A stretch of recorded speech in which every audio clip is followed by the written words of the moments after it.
Good morning, professors here present, my colleagues.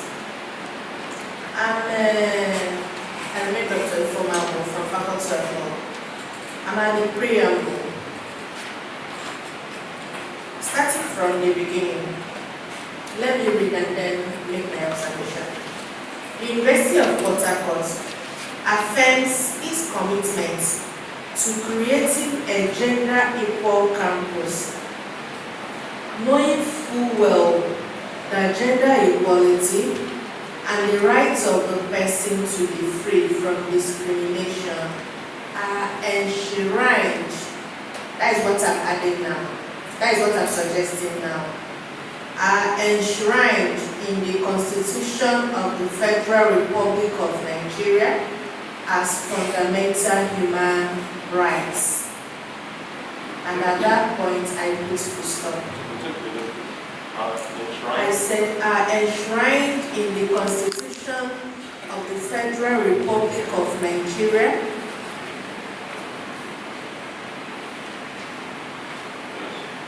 as fundamental human rights. And I put full stop there. I continued by saying the University of Port Harcourt is firm in the belief. What I added now, and I started with the University of Port Harcourt, is firm in the belief. Aside from that, the next paragraph, which is,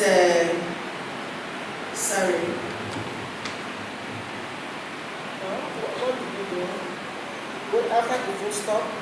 The university again? You went back to university again? No, just after the full stop. The University of Port Harcourt is the council. That's what I'm saying. Except, yes. That's it. The University of Port Harcourt is firm. Then the paragraph that said, knowing that a truly inclusive and equitable university, I started by saying, having a fundamental and uncompromising commitment that a truly inclusive and equitable university community, as in what you have at the end of that paragraph, I started with it. No, that first paragraph. I'm still at the first paragraph, sir.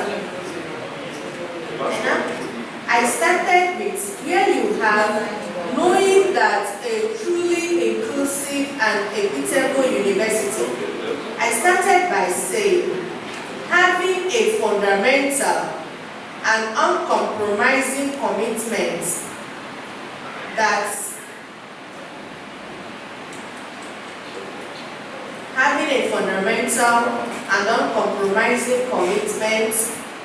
that a truly inclusive, and I continue with what you have, commitment that a truly inclusive and equitable university community is only possible when gender is valued, respected, and is given its proper place in the composition of the gender components of the university community, full stop. Then for the second paragraph, where we have, in support of the university's commitment to addressing historical and current gender, I think the other day we said we should try as much as we can to avoid inequality and inequalities, that is as a term. So I now suggest, why not we use disparities? It still means the same thing without raising a gloss. After that, still on the second paragraph, line 3, which reads, it recognizes the subjective nature of gender and strives to be a platform where everyone, irrespective of their gender, gets the opportunities.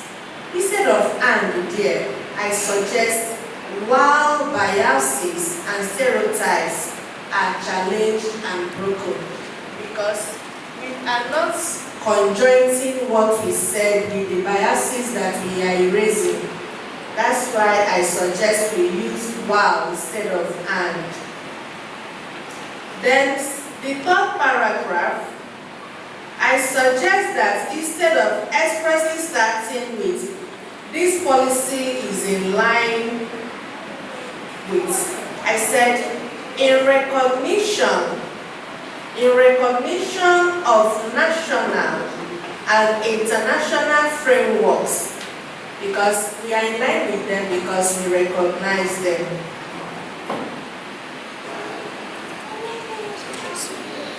Sorry?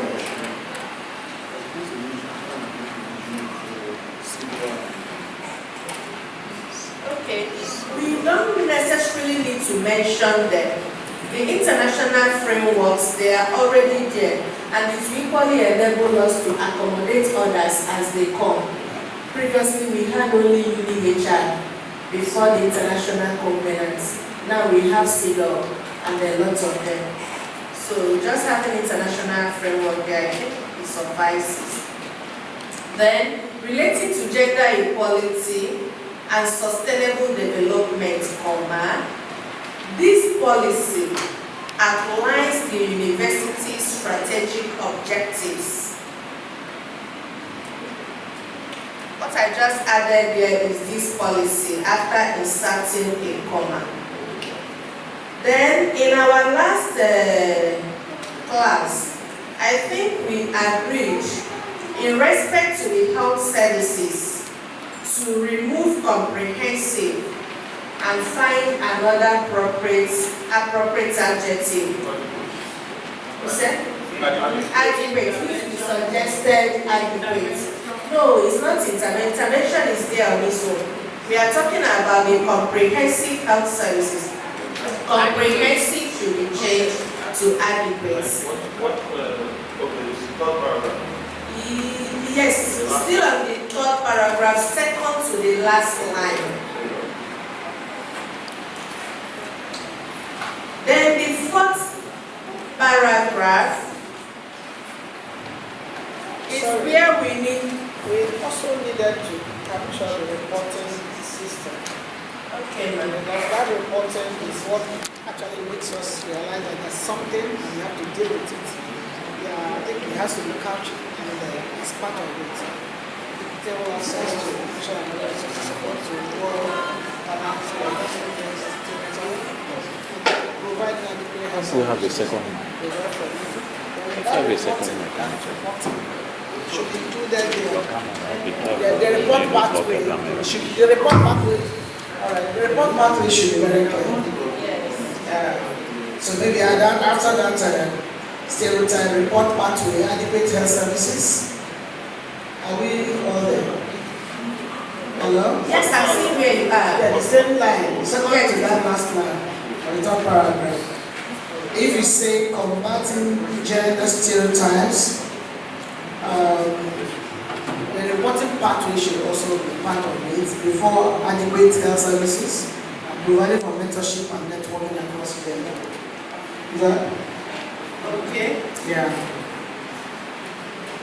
Okay, I think there we can add combating gender stereotypes, formidable reporting pathway,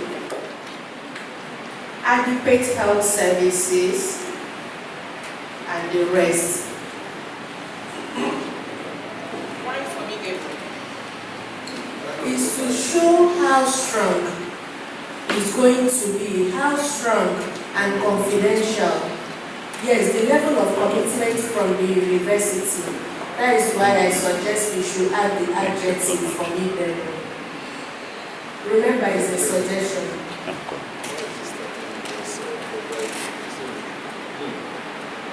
After stereotypes.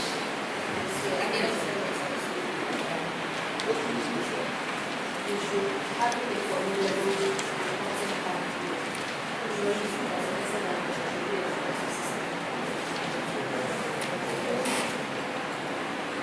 adequate health services.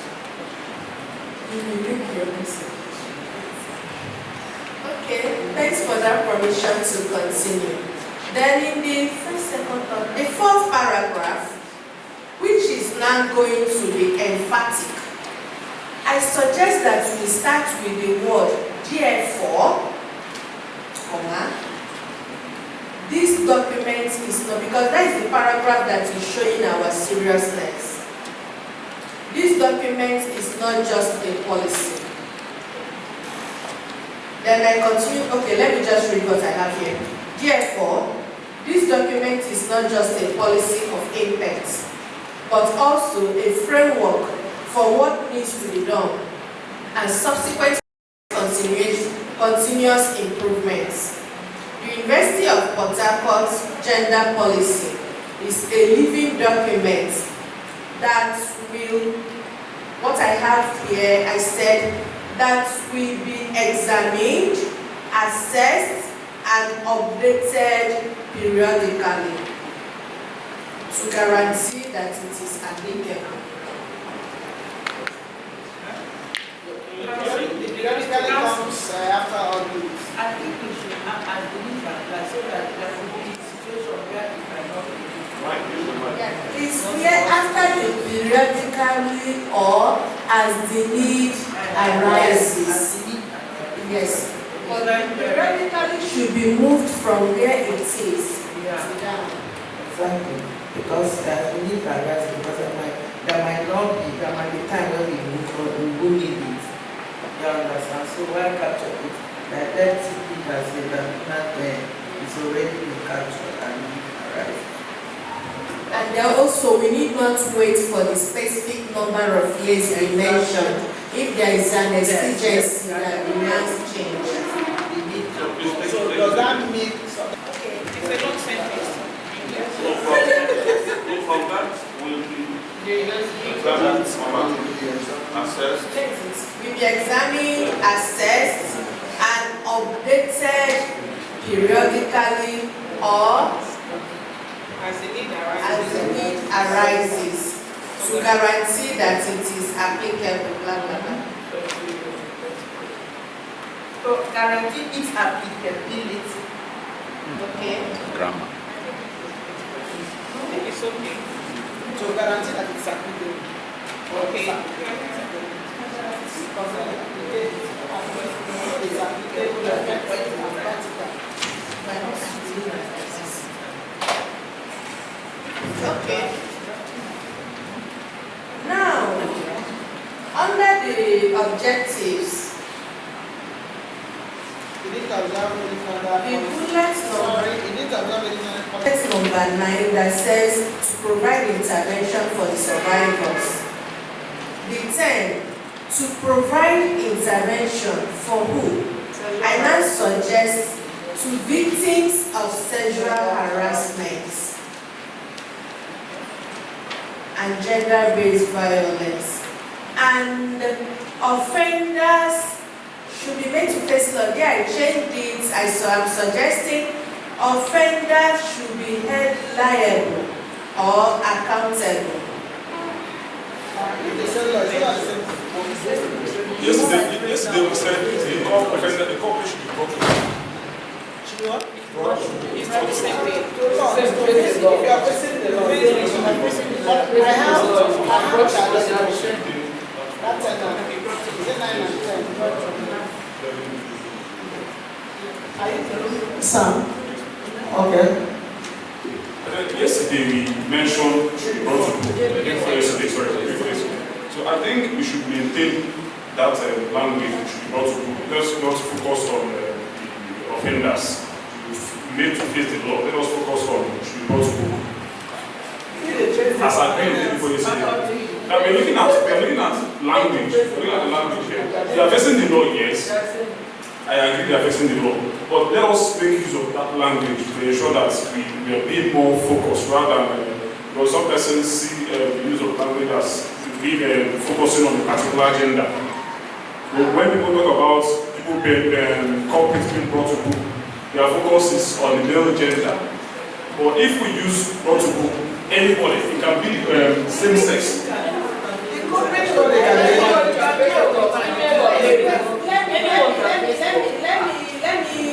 permission, let me enlighten us a bit.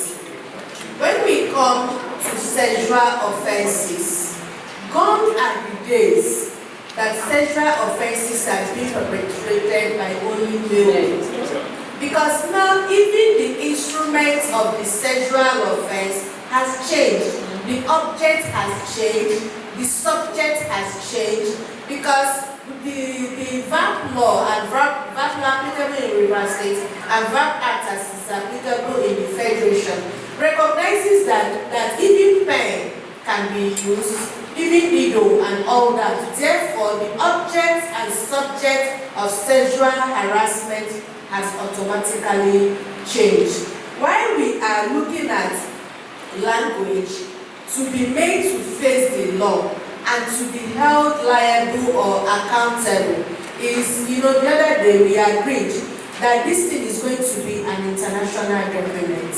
When you say that let them face the law or let them be brought to book, and when you say let them be held accountable or liable, which one is more legal?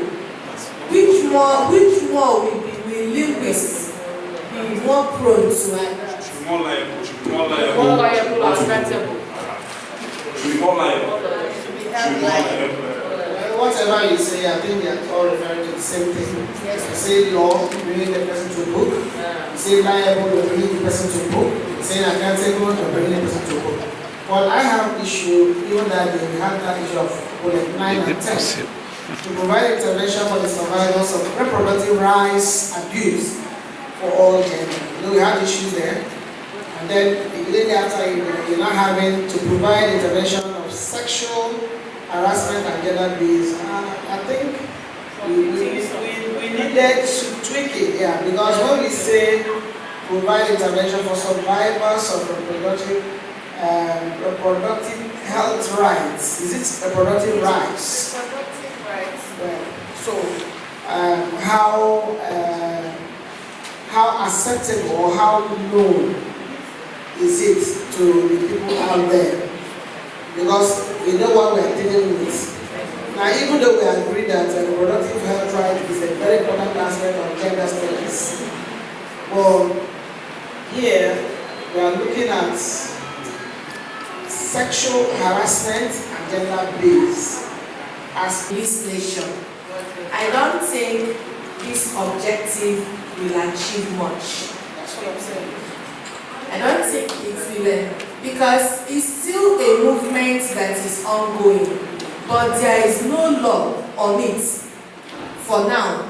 The only thing you can do is to bring an action under assault to person, but autonomy, body autonomy, and being free from sexual harassment for people that are married is not an offense in this country. We are not going to talk about it. If somebody is confident enough to talk about it, it will be followed up. It's not that we don't talk about it. It's believed. In fact, it's also enshrined within our system. And a husband, any person married, all those kind of big clouding and reducing statements. I don't think, but for this policy, I'm just looking at that bullet 9 to be that played. Let us deal with bullet 10. So we should scratch out that. That's why I said yes. Because that day we had, for this policy, I'm thinking that we deal with the sexual harassment and gender-based violence. The reproductive rights here, if a girl is being raped, I think that she's been taken to hospital for her reproductive right because she might have been exposed to some damages or anything. So can even give that person something else to break. We agree. That's what we are trying to say. We are trying to see how to tweak it to make sure that it fits into our system or our context. So that means merging both. Yeah, that's why, so that it conveys the message, but it captures the message or conveys the message we want to convey. So look at how you go. Hey, let me tell the barrister,